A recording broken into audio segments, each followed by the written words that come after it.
In the news tonight, Toshia Ridley Joseph stabbed to death in Georgetown Hotel. Police launched an investigation. It's very sad that that was the news that greeted me this morning. It was very shocking and disturbing to us. And police investigating death of Alberttown man found outside his home. He's in the area is saying that apparently he got poisoned. But when you look upstairs, there's a lot of blood in the washroom area and so forth. The Guyana Police Force has launched an investigation into the murder of Toshia Ridley Joseph, a National Toshia Council executive member and representative of the Middle Mazaruni District.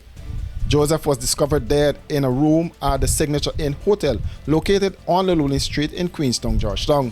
Reports indicate that he had been stabbed multiple times and was found lying in a pool of blood. The Toshia had traveled to Georgetown to attend a meeting of the National Toshia Council and had checked in at the hotel the previous night. A guest staying at the hotel reported hearing screams from another section of the building, but admitted to paying little attention to the noise. The news of Joseph's death has left many of his colleagues who were also staying at the hotel in shock and disbelief.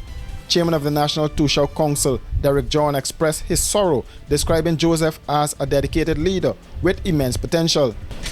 Well, I just came out here this morning, and it's very sad that that was the news that greeted me this morning. It was very shocking and disturbing to us. It's a very saddened situation. At this time, we are at the hotel here. The police are doing their investigation. So there's very that we can actually say because we are not allowed to into his room. Well, we were all elected in last July, and we met once as an executive.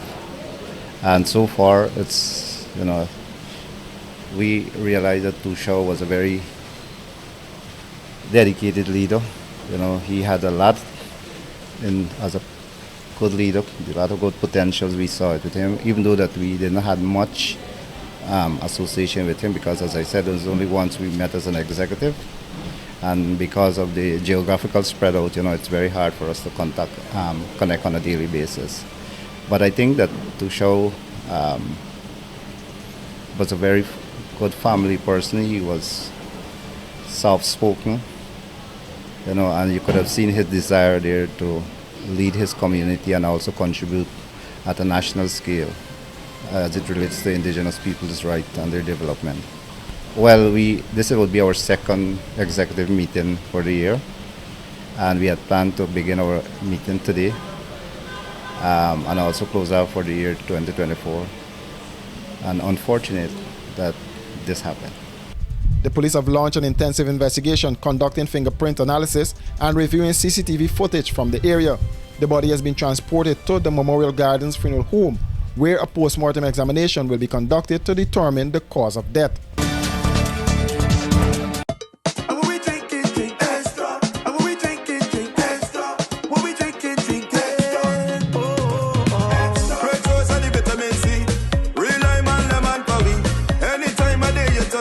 Extra lime, lemon, and you will agree.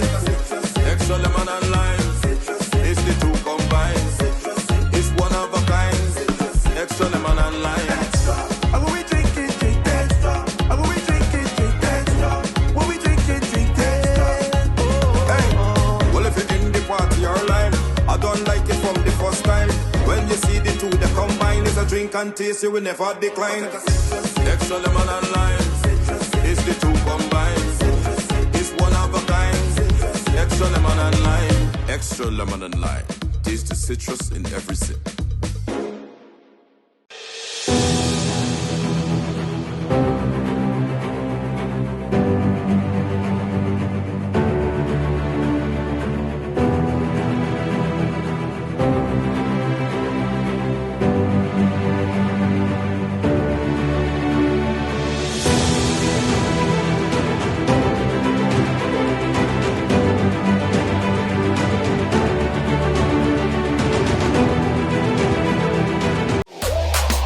It's here!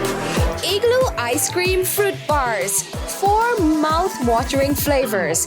Mango, pineapple, strawberry, and soursop.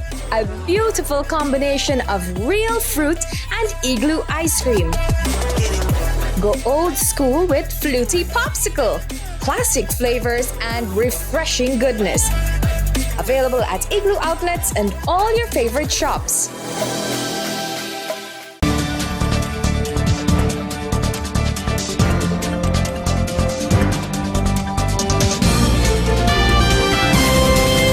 The body of 54-year-old Kenny Reese was discovered lying in front of his home in Alberttown.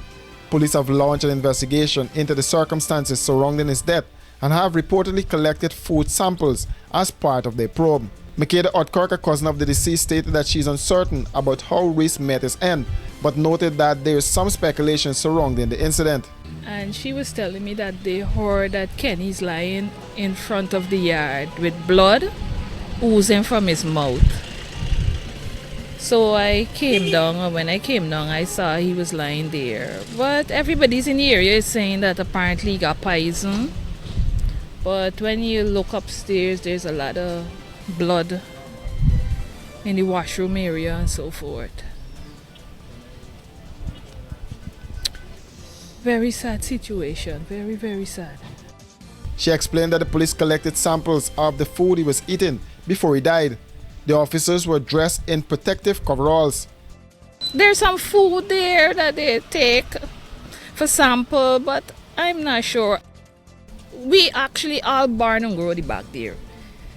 And everybody in the area know him. And if there was any issue, if he in a fight, in a quarrel, somebody just reach out to the family members and let we know, well, what's going on with him. So to suspect somebody and him have a problem, I wouldn't be able to say. Otkirk explained that Reese, who has 2 daughters living overseas, worked with the owner of a snack it. He used to work at the famous egg ball man in 6th Street. He is now. Yes, he was very good staff across there at the egg ball stand. He's been holding down the job for the past 3 or 4 years. Actually, since the business started, he was working with the egg ball man. Otkirk described her cousin as a loving and jovial person. Very loving, jovial. If you're sad, he make you happy. One of my oldest cousins. For these and other stories, do visit us at our website www.rdproductiongy.com.